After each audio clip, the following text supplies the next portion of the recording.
આજે પૃથ્વી ઉપર નાટક ભજવતા ભજવતા એક વિચાર આવ્યો. હા, નાટક જ ને, તમે ને હું અહીંયા આપણે પૃથ્વી ઉપર નાટક ભજવવા જ આવ્યા છીએ. બધાને અલગ અલગ પાત્ર આપ્યા છે ને એ પાત્ર પ્રમાણે આપણે જીવીને વહી જવાનું છે.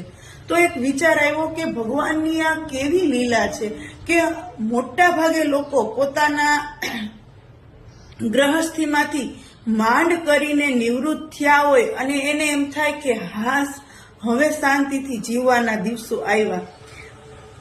જ્યાં એવો હાશકારો થાય ને ત્યાં તો એનું આયુષ્ય પૂરું થઈ જાય છે. એને જીવવાનું છે શાંતિથી, એ સમય તો એને મળતો જ નથી.